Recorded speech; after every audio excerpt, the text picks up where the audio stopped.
The restaurant gleamed with polished silverware and soft candlelight. Crystal chandeliers cast warm shadows across white tablecloths and arrangements of fresh peonies. At the center table, 28 candles flickered on a 3-tiered birthday cake decorated with delicate sugar roses. Charlotte Reynolds sat alone in her wheelchair, watching the wax drip slowly onto the pristine white frosting. Her father had called 15 minutes ago, his voice clipped and apologetic. Emergency board meeting. Unavoidable. He would make it up to her, he promised. The guests, business associates and country club acquaintances who had arrived for photo opportunities rather than any genuine affection, had already filtered out after air-kissing her cheek and checking their watches. Now the dining room hummed with quiet conversations from other tables, and Charlotte felt their glances like small cuts against her skin. She could hear fragments of whispered conversations. Such a shame. Used to be so athletic. Her poor father. From a nearby booth, a black man in a simple blue button-down shirt noticed her sitting there alone. His daughter, maybe 8 or 9 years old with intricate braids and bright, curious eyes, tugged at his sleeve and whispered something. The man watched Charlotte for a long moment, his expression shifting from curiosity to something that looked like compassion. Then he stood, took his daughter's hand, and walked over to her table. He pulled out a chair and sat down across from Charlotte, as if they were old friends meeting for coffee. "Don't worry," he said gently, his voice warm and unhurried. "Nobody deserves to blow out candles alone." And then he and the little girl began to sing Happy Birthday, their voices clear and unashamed in the hushed restaurant, while well-dressed strangers at surrounding tables stared with expressions caught somewhere between confusion and disapproval. 2 years before that lonely birthday, Charlotte Reynolds had been someone else entirely. At 26, she was the youngest swimmer to qualify for the Olympic trials from the state of Georgia. Her butterfly stroke was legendary among coaches, a technique so smooth and powerful that competitors would stop their own warm-ups just to watch her cut through the water. Her body had been a precision instrument, capable of slicing through chlorinated lanes with a speed that made grown men shake their heads in disbelief. She trained 6 hours a day, woke before dawn when the pool surface was still and glassy, and fell asleep each night dreaming of gold medals and world records and her name announced in stadiums. Her mother had died when Charlotte was 9, a sudden aneurysm that struck without warning during a Sunday dinner, leaving no time for goodbyes or final embraces. Swimming had become Charlotte's way of outrunning that grief. In the pool, there was no space for sadness, only the burn of muscles and the rhythm of breath. Her father, Richard Reynolds, had channeled his own loss into building one of the largest real estate development companies in the Southeast. Reynolds Properties owned shopping centers, luxury condominiums, office towers, and roughly half the commercial real estate in Magnolia Springs. Richard loved his daughter in the only way he knew how, which was to provide everything money could buy while being physically absent for most of her life. He attended her swim meets when his schedule allowed, which was perhaps 1 in 4. He sent flowers to celebrate her victories and hired the best coaches money could find. But the daily presence, the sitting together at dinner, the being there in ways that could not be measured on a balance sheet, these were currencies he did not know how to spend. The night of the accident, Charlotte had been returning from a late practice at the aquatic center across town. The company driver, a man named Gerald who had worked for Reynolds Properties for 12 years, ran a red light while checking a text message on his phone. A delivery truck struck the passenger side at 40 miles per hour. Charlotte woke up 3 days later in a hospital bed with tubes in her arms and machines beeping their steady rhythms and a complete absence of sensation below her waist. The doctors used words like incomplete spinal cord injury and potential for partial recovery. But what Charlotte heard was simple and devastating. Her Olympic dreams were dead. Her father visited every day during her hospital stay, bringing flowers and expensive chocolates she had no appetite to eat. She could see the guilt eating him alive, carving new lines into his face.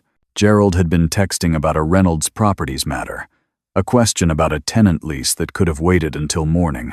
Richard threw money at the problem, hiring the best physical therapists, the most expensive specialists. He converted the first floor of their mansion into a fully accessible suite with widened doorways and roll-in showers. But he could not bring himself to simply sit with her, to hold her hand and say nothing. Instead, He worked longer hours than ever before, as if closing enough deals might somehow undo what had happened. Charlotte returned to Magnolia Springs after 3 months of rehabilitation to find that her friends had drifted away like leaves in autumn wind. Some were uncomfortable with disability, not knowing where to look or what to say, treating her wheelchair as if it were contagious. Others had simply moved on with their lives while she was learning to transfer herself from bed to chair, mastering the small indignities of a body that no longer obeyed her commands. The town itself was beautiful in a preserved, almost artificial way, with manicured lawns and white-columned houses and ancient oak trees draped in Spanish moss. The social hierarchy was as rigid as any her grandmother might have recognized, built on old money and family names. Charlotte had once occupied a specific place in that hierarchy, the athletic daughter of the richest man in town, destined for glory and magazine covers. Now she was something else entirely, someone to be pitied or avoided depending on who was doing the looking. Marcus Thompson had never planned to become a small-town baker. For 15 years, he had been the head pastry chef at Lumiere, one of Chicago's most acclaimed restaurants, creating desserts that food critics described as transcendent and transformative. He had trained in Paris at a patisserie that had been operating for 2 centuries, worked the brutal hours of New York fine dining, and built a reputation that brought celebrities to his kitchen just to watch him construct a single perfect tart. Then his wife Denise got sick. The cancer started in her breast and spread with a speed that horrified every doctor who examined her scans. Marcus found himself driving her to chemotherapy appointments between dinner services, catching sleep in hospital waiting rooms, pretending everything was fine while his world collapsed around him. Denise died on a Tuesday in March, 3 weeks after their daughter Maya's 6th birthday. She was 34 years old. She had been planning to start a vegetable garden that spring. After the funeral, Marcus could not bear to stay in Chicago. Every corner held a memory. The restaurant where they had their first date, the park where he proposed, the hospital where Maya was born, the apartment where Denise had taken her last breath. She had grown up in Magnolia Springs before her family moved north, and she had always talked about the slow pace of life, the magnolia trees blooming in spring, the way everyone knew everyone else's business. Marcus sold his share of the restaurant, packed their apartment into a moving truck, and drove south with Maya sleeping in the back seat. He used his savings to buy a small storefront on Maple Street and opened Thompson's Bakery, specializing in the elaborate cakes and delicate pastries that had made his reputation in Chicago. The town was polite but distant in ways that took him months to fully understand. Marcus was one of perhaps 24 black families in Magnolia Springs, and while no one said anything overtly hostile, he felt the constant small friction of not quite belonging. Customers smiled but did not linger for conversation the way they did at other shops. Other business owners nodded in greeting but did not invite him to lunch or include him in the informal networks where deals were made. Maya came home from school with stories that made his chest tight. Stories about being picked last for teams even though she was fast and coordinated. About birthday parties where every girl in class was invited except her. About a classmate who asked with genuine curiosity why her hair was so different. Marcus taught her what his own father had taught him, what generations of black fathers had taught their children in America. That excellence was the best response to prejudice, that anger was a luxury they could not afford, that they would prove their worth through work and dignity. The day after the birthday encounter at the restaurant, Charlotte Reynolds appeared at his bakery. She wheeled herself through the front door just after the morning rush, navigating between tables with a skill that suggested long practice.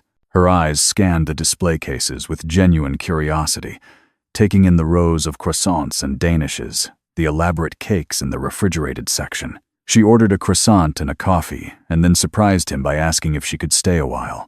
Most customers took their purchases and left, barely glancing at the small tables by the window. Charlotte stayed for 2 hours, watching him work through the glass partition, asking questions about laminated dough and fermentation times, talking about nothing in particular with the easy rhythm of old friends. When she finally left, wheeling herself toward the door with her coffee cup balanced on her lap, she paused and thanked him. "Not for the pastry," she said, "but for the night before. You were the only one who saw me," she said, her voice catching slightly. Everyone else just saw the chair. Marcus shrugged as if it were nothing, though he understood exactly what she meant. My daughter went to school with a girl in a wheelchair for 3 years back in Chicago. They were best friends, inseparable. Maya taught me that a chair is just a chair. It's the person sitting in it that matters. Charlotte returned to the bakery the next day, and the day after that. Within 2 weeks, it had become a routine as fixed as her old training schedule. She would arrive mid-morning, after the breakfast rush had cleared, and sit at the small table by the window where she could watch the town go about its daily business. Marcus would bring her coffee and whatever experimental pastry he was testing that day, and they would talk while he worked in the kitchen. Their conversations ranged widely: books they had read, places they had traveled, the particular challenges of living in a small town where everyone knew everyone else's business. Sometimes Maya would be there after school, doing homework at the counter with her tongue poking out in concentration, and Charlotte discovered that the little girl had a remarkable eye for art. Maya sketched constantly, filling composition notebooks with drawings of faces and buildings and fantastical creatures that seemed to leap off the page. One afternoon, Maya shyly presented Charlotte with a portrait she had made during a quiet moment. The drawing captured something Charlotte had not seen in photographs of herself since the accident, a sense of possibility and forward motion rather than loss. Charlotte kept that drawing folded carefully in her wallet. For the first time in 2 years, she began to feel like herself again. Not the crippled daughter who had become a burden, not the former swimmer whose glory days were photographs on a wall, just a woman having coffee with a friend, talking about ordinary things. Marcus told her about Denise, about Chicago, about the strange experience of building a new life in a place that was not quite sure it wanted him there. Charlotte told him about her mother, about the accident, about the particular loneliness of being surrounded by people who only saw what you had lost rather than what remained. They did not talk about race directly, not yet, but Charlotte began to notice things she had never paid attention to before. The way store clerks followed Marcus with their eyes when he browsed in shops downtown. The way other customers seemed genuinely surprised when they learned he owned the bakery rather than simply worked in it. The way Maya's teacher expressed astonishment that the girl tested at a 10th grade reading level, as if this were somehow unexpected. Richard Reynolds learned about his daughter's new friendship from Bradley Harrison, the chief operating officer of Reynolds Properties, and an ambitious man who had been circling Charlotte with predatory patience since her accident. Bradley made a point of keeping Richard informed about anything that might affect the company or family reputation, and Richard trusted his judgment after 15 years of working together. Over dinner at the country club, their usual Thursday evening tradition, Bradley mentioned with studied casualness that Charlotte had been spending her mornings at a bakery on Maple Street. "Thompson's place," Bradley said, cutting into his ribeye with surgical precision. "The black fellow from Chicago." Richard frowned. "Charlotte's making friends. After everything she's been through, that seems like progress." Bradley shrugged with an air of practiced concern. "I'm sure it's fine. Just seems like an odd choice.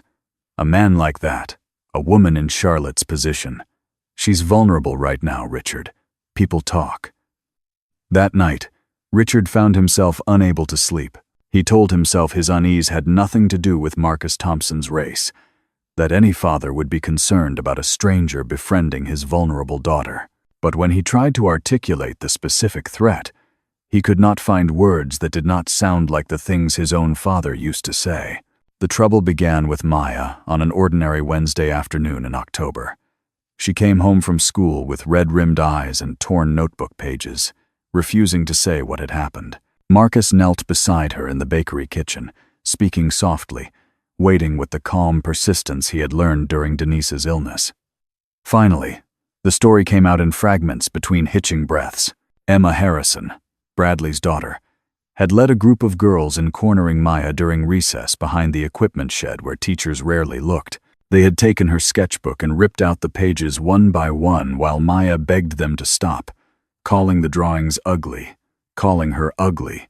Emma had said something that Maya could barely bring herself to repeat, something about how her father baked cakes for white people's parties because that was all people like them were good for, and how they should both go back where they came from.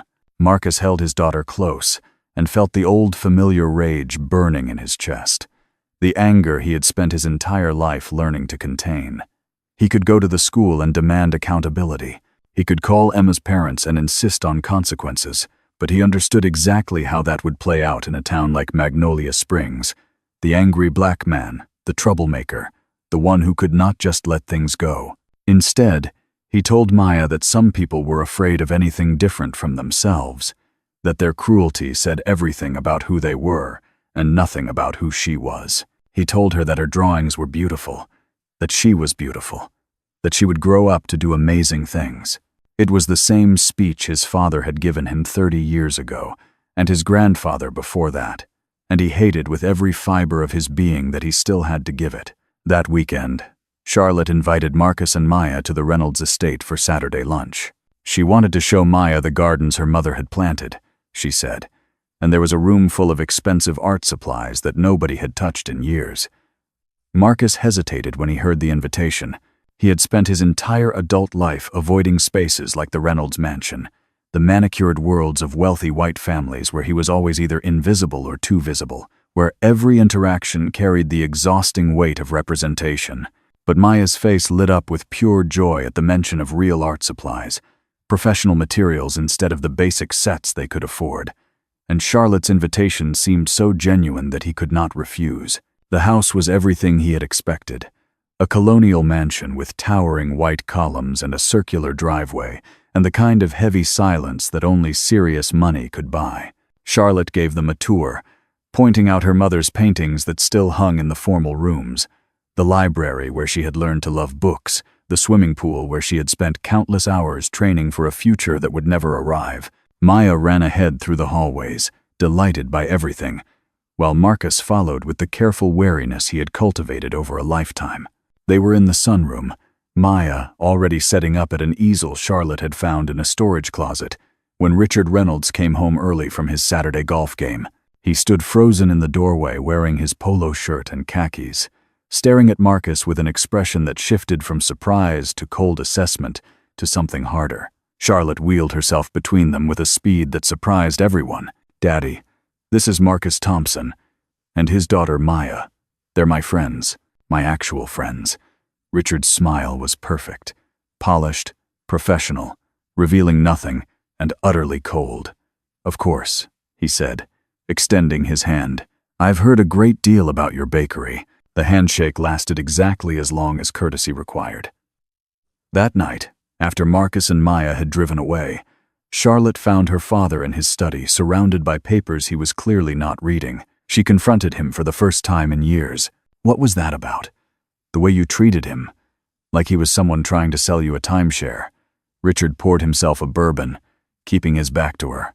"I was perfectly civil." I shook his hand. "Civil isn't the same as welcoming, and you know the difference. Marcus is my friend, my only real friend since everything happened. Charlotte, I'm sure he's a fine man, but you don't really know anything about him, where he comes from, what his circumstances are. People like that, they see an opportunity, and they take it." Charlotte felt something cold and heavy settle in her stomach. "People like that. What exactly does that mean, Daddy?" Richard finally turned to face her, and she could see the conflict written across his features, the struggle between what he wanted to believe about himself and what his words had revealed. He opened his mouth to explain, then closed it again without speaking. He had no answer that would not condemn him. The conversations with Marcus grew longer and more intimate as autumn deepened. Sometimes they talked until the bakery closed and the streetlights flickered on outside, sitting together in the warm glow of the kitchen while bread dough rose in covered bowls. Charlotte found herself telling him things she had never told anyone, about the moment she woke up after the accident and knew before anyone spoke that her legs were gone forever, about the night 6 months later when she had sat in her bathroom counting pills and wondering if anyone would truly miss her, about the strange grief of mourning a future that would never happen. Marcus listened the way few people ever had, fully present, without trying to fix what could not be fixed, or minimize what deserved to be acknowledged. He did not offer solutions or silver linings or empty platitudes. He simply witnessed her pain and let her know she was not alone. In return, he shared his own losses. He told her about meeting Denise at a cooking class in Chicago where both had been pretending to be beginners when they were actually there to judge the competition. He told her about their wedding, small, and perfect, in her grandmother's backyard right here in Magnolia Springs. He told her about the last weeks of Denise's life, when she was too weak to eat anything but still wanted him to describe every dish he was working on, as if she could taste the flavors through his words. He told her about the guilt of feeling relief when it was finally over, and then the crushing guilt of feeling guilty about that relief, and the way grief twisted back on itself until you no longer knew what you were feeling. "Grief doesn't go away," he said one evening, watching his hands as he shaped a loaf of bread. "You just learn to carry it differently. Some days it's a boulder on your back. Some days it's just a pebble in your shoe. But it's always there, always with you." Charlotte reached across the flour-dusted counter and touched his hand. It was the first time she had initiated physical contact with anyone except her physical therapist since the accident. Marcus looked up, surprised, and she saw in his eyes the same impossible mixture of sorrow and hope that she felt stirring in her own heart. Neither of them said anything about what was happening between them.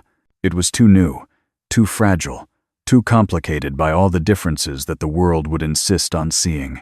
Bradley Harrison had not risen to Chief Operating Officer by ignoring opportunities or leaving potential threats unaddressed. He had cultivated Richard Reynolds for 15 years, studying the older man's insecurities and inherited prejudices with careful attention, learning exactly which buttons to push at precisely the right moments. He had also been extraordinarily patient about Charlotte, waiting for the right moment to position himself as the obvious choice for her future. Before the accident, she had barely noticed his existence, too focused on swimming to pay attention to her father's employees.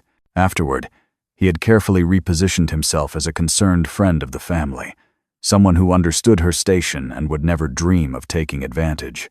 He had assumed she would eventually recognize him as the safe choice, the sensible choice, a man of her own class and background. The black baker from Chicago was a complication Bradley had not anticipated and could not tolerate. His racism was not the crude variety of slurs and violence.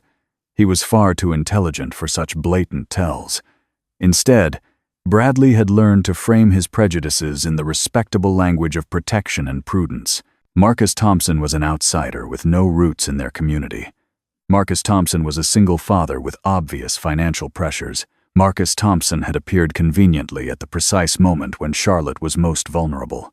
He began to investigate Marcus's past with methodical thoroughness, digging through public records and making discreet inquiries to contacts in Chicago.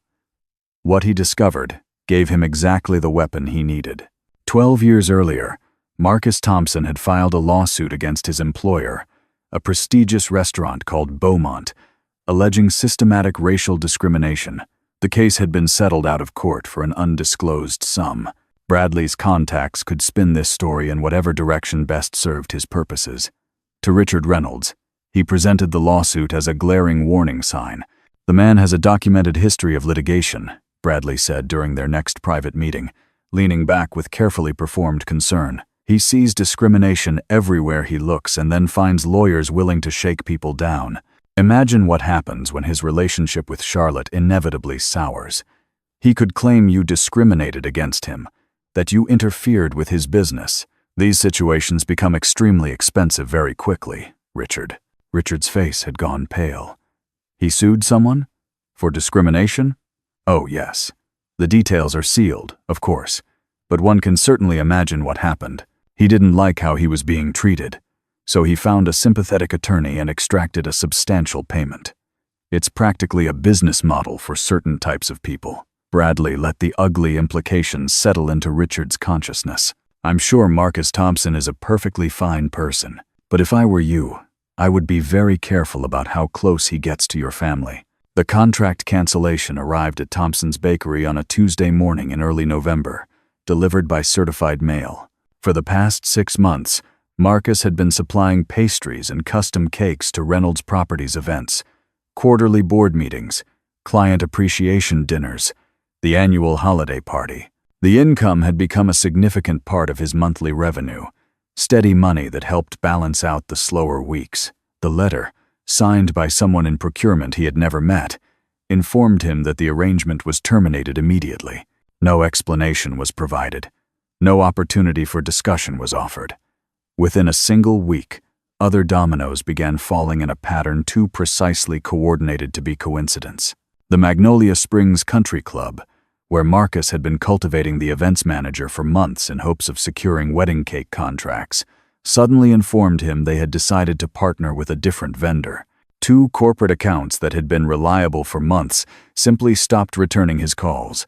Most ominously, the owner of the building that housed his bakery mentioned that the upcoming lease renewal might involve a significant increase in rent, perhaps 30 or 40%.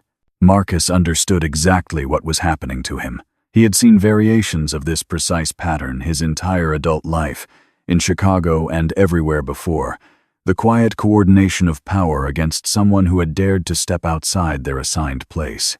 He could not prove definitively that Richard Reynolds was orchestrating this systematic campaign, could not point to any single document that would hold up in a courtroom, but he did not need formal proof to recognize the truth.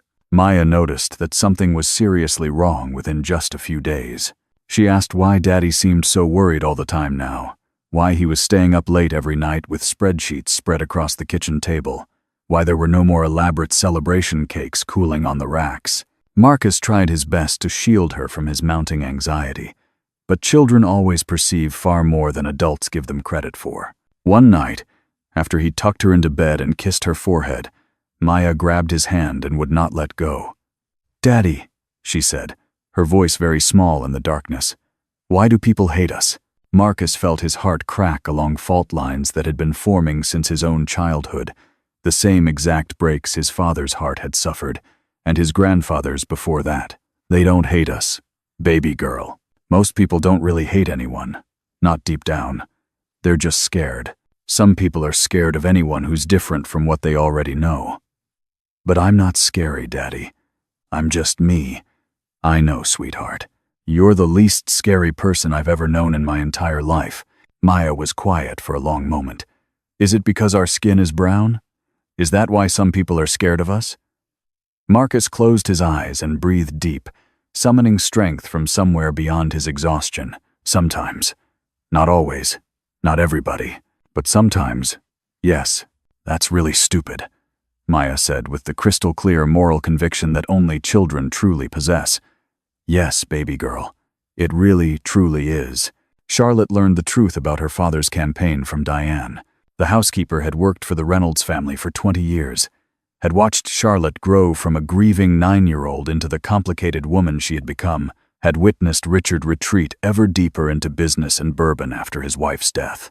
Diane had never spoken against her employer in all those years, but something about the current situation troubled her conscience in ways she could not ignore any longer. She found Charlotte in the sunroom one gray afternoon when Richard was away on business, and she told her everything she knew about Bradley's thorough investigation into Marcus's past, about the coordinated contract cancellations and the systematic pressure being applied to vendors, about the whispered campaign to drive Thompson's bakery into bankruptcy through 1,000 small cuts rather than any single blow that could be openly challenged. She also told Charlotte the real truth about the discrimination lawsuit, the actual story that Bradley had deliberately twisted beyond all recognition. Marcus had worked at Beaumont Restaurant for 4 difficult years, consistently the most talented pastry chef in the entire kitchen, creating dishes that brought critics and customers specifically to taste his remarkable work. But every time a promotion opened, every time a leadership position became available, it went to someone else, less experienced white colleagues, recent culinary school graduates with useful family connections. Marcus had documented everything meticulously for years, recording the racial slurs whispered when managers thought he could not hear, the deliberately sabotaged dishes that appeared just before important services, the systematic exclusion from every opportunity that his white colleagues took for granted.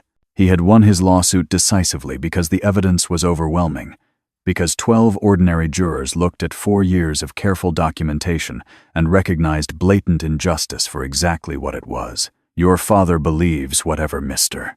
Harrison chooses to tell him," Diane said quietly, her voice heavy with something between sadness and righteous anger. "But Mr. Harrison has his own selfish reasons for wanting that good man gone.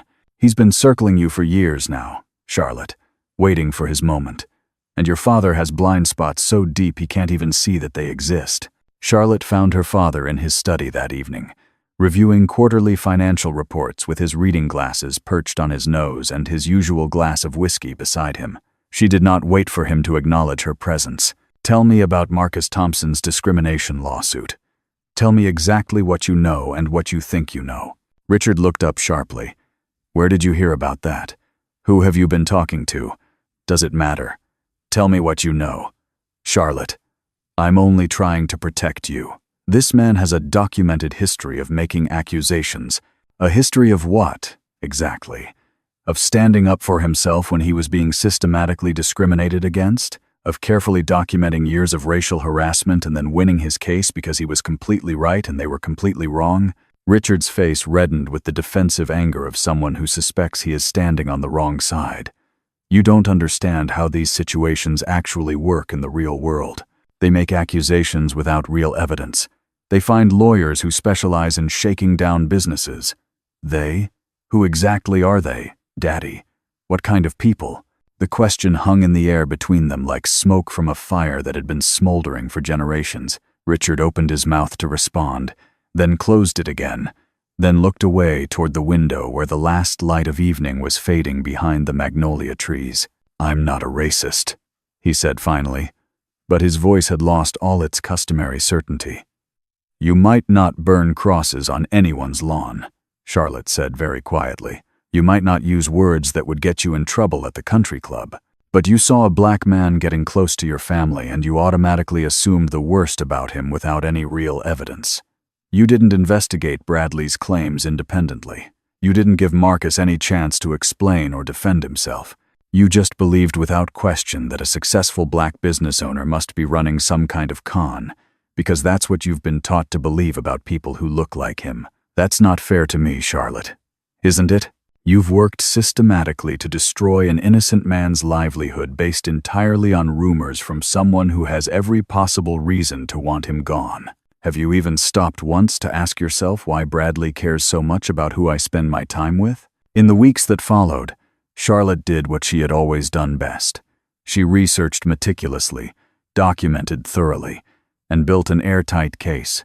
Using Diane's detailed information and her own access to family financial accounts and company communications, she traced the campaign against Marcus back to its true origins. She found emails between Bradley and various vendors, suggesting that any continued association with Thompson's Bakery might negatively affect their valuable relationship with Reynolds Properties. She found the original discrimination case files and read every page of Marcus's testimony, learning about daily indignities she had never imagined and discovering a depth of resilience she had only begun to glimpse. She also found something else entirely, something that completely reframed everything she thought she understood about Bradley Harrison. For the past 2 years, the chief operating officer had been systematically embezzling from Reynolds Properties, using an elaborate network of shell companies and inflated invoices and phantom consulting contracts to siphon money directly into his personal offshore accounts. The scheme was extraordinarily sophisticated and almost completely invisible, hidden behind layers of corporate complexity that Richard was far too busy and far too trusting to examine closely. Charlotte estimated the total theft at somewhere between $2 and $3 million, and she discovered that Bradley's persistent pursuit of her had nothing whatsoever to do with affection or attraction. His emails to a business partner laid it out with brutal clarity. Charlotte was simply a means to an end, a convenient pathway to the Reynolds fortune that would secure his position permanently, regardless of what the company's books might eventually reveal. The emails included crude jokes about her disability, detailed speculation about how easy it would be to manipulate a lonely, crippled woman desperate for any male attention, and careful plans for how he would position himself once he had secured access to her inheritance. On the night Charlotte finally confronted her father with all this evidence, she brought her laptop and a thick folder of printed emails and financial documents. Richard read through them in complete silence that stretched for nearly an hour, his weathered face cycling through disbelief and rage, and finally settling into a kind of gray devastation she had never seen in him before. "I believed him," Richard said at last, his voice barely above a whisper. "I believed every single word he said about Marcus. I let him manipulate me into systematically destroying an innocent man's business. You believed him because he looked like you, because he talked like you, because he came from the same world, because it was so much easier to believe that a black man was running a con than to question the respectable white man sitting across from your expensive desk. Richard stared at his own hands as if seeing them for the first time in his life. What have I done? You can still fix some of it. Not everything. Some damage can never be fully undone, but some things can still be made right. That night, completely unable to sleep, Richard found himself driving slowly through downtown Magnolia Springs, long after all the restaurants had closed, and the streetlights cast lonely pools of yellow light on empty sidewalks. He passed Thompson's Bakery and saw lights still burning in the back kitchen, the silhouette of a man working alone with the dedication of someone who absolutely refuses to surrender. Richard parked his car and sat there in the darkness for a long time, thinking about his own father and the things the old man used to say when Richard was young, the casual slurs and cruel jokes that had seemed perfectly normal back then and seemed deeply shameful now. He thought about his wife, Eleanor, who had always challenged his lazy assumptions, who had pushed him to examine beliefs he had inherited without question. She had died far too soon, before she could finish the work of making him a better man than his father had been. He thought about Charlotte, whose courage in confronting him had cost her more than he would ever fully know. Finally, Richard got out of his expensive car, walked slowly to the bakery's back door, and knocked. The Reynolds Properties annual charity gala was the undisputed social event of the Magnolia Springs calendar year. 500 guests in formal evening attire gathered at the country club's grand ballroom, drinking champagne and bidding on silent auction items while a professional jazz ensemble played standards. Richard Reynolds traditionally opened the evening with a polished speech about community responsibility and corporate citizenship, eloquent words that sounded noble, but carefully committed the company to nothing specific. This year would be completely different. Richard took the stage looking older than anyone in the room could remember seeing him. The confidence and authority that usually radiated from his presence replaced by something more uncertain and considerably more human. He thanked the assembled guests and then departed entirely from his prepared remarks. "I have several announcements this evening that will surprise you," he said, his voice carrying clearly through the suddenly quiet ballroom. First, effective immediately, Bradley Harrison is no longer employed by Reynolds Properties. A thorough internal investigation has revealed significant financial improprieties spanning several years, and we are cooperating fully with law enforcement regarding potential criminal charges. A murmur of shock rippled through the assembled crowd. Bradley had been a fixture at these events for more than a decade, always impeccably dressed, always smoothly charming. Richard waited for the noise to subside before continuing. Second, and considerably more importantly, I owe a public apology to someone I have seriously and systematically wronged. Marcus Thompson owns Thompson's Bakery on Maple Street. Many of you know his extraordinary pastries and cakes. What you almost certainly do not know is that I have spent the past several months deliberately trying to destroy his business. The murmur became a sustained buzz of disbelief. Richard pressed on. I did this because Mr. Thompson befriended my daughter Charlotte. I did this because I listened to lies from a man I trusted without ever verifying his claims. And if I am being completely honest with myself for perhaps the first time in my life, I did this because Mr. Thompson is black, and I was raised with assumptions and fears that I never bothered to examine until my daughter finally forced me to confront them. Richard spotted Marcus near the back of the crowded room, standing with Charlotte in her wheelchair beside him. "Mr. Thompson, would you please join me up here?" Marcus did not move at first. He felt the heavy weight of 500 pairs of eyes, the particular scrutiny that came with being the only black face in a vast sea of wealthy white strangers. He thought about his father and grandfather, all the hands they had been forced to shake, all the indignities they had swallowed just to survive. Then Charlotte squeezed his hand tightly, and he walked forward through the parting crowd, climbing the steps to stand beside the man who had tried so hard to ruin him. "I could offer you excuses," Richard said, turning to face Marcus directly. "I was trying to protect my daughter. I was misled by bad information. But the truth beneath all of that is simpler and uglier. I saw what I expected to see because of the color of your skin. I was completely wrong. I am truly sorry. He extended his hand and waited. Marcus looked at that offered hand for a long moment. He thought about all the hands his father and grandfather had been forced to shake over the years, all the indignities they had swallowed to survive and give their children a chance at something better. He thought about Maya, watching from somewhere in the crowd, learning from this moment what her father would do when given the rare chance to respond to a genuine act of grace. "I didn't need this," Marcus said finally, taking Richard's hand in a firm grip. "But maybe this town did." The applause started slowly, hesitant and uncertain, and then built into something more genuine as people decided what they had witnessed and how they wanted to respond. Not everyone was clapping. Marcus could see.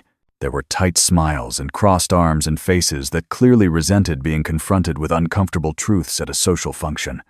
Real change would not come from a single speech at a charity gala, but it was a beginning. 6 months later, Thompson's Bakery had become something new.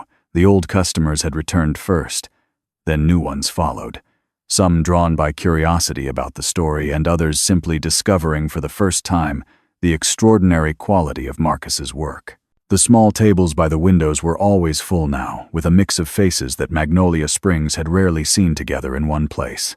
Black and white and Latino, longtime residents and recent arrivals, people who might never have spoken to each other finding common ground over coffee and fresh croissants. Maya had started teaching an art class on Saturday mornings for children whose parents lingered over breakfast. Charlotte had become a fixture, handling the books and managing suppliers. She had also started swimming again, not competitively, but in the therapy pool at the rehabilitation center, rebuilding strength while working on the partial sensation that had returned to her legs. The doctors were cautiously optimistic. Full recovery was unlikely, but meaningful improvement was possible. More importantly, Charlotte had stopped thinking of her wheelchair as a prison. It was simply a tool. Richard Reynolds came to the bakery every Sunday morning. He sat at the corner table and ordered the same thing each week: a croissant, black coffee, and whatever Maya recommended from the pastry case.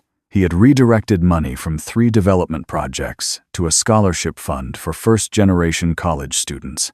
He had also started attending services at Pastor James Wellington's church, sitting in the back pew and listening to sermons about grace and redemption and the long work of becoming better. He and Marcus would never be close friends. Too much had happened between them. But they had found a kind of peace, an acknowledgement that imperfect progress was still progress. On Maya's 10th birthday, the bakery closed early for a private party. The guests included Charlotte and Richard, Diane and Pastor James, Maya's new friends from school and their parents. Marcus had made a cake shaped like an artist's palette, with buttercream colors and fondant brushes.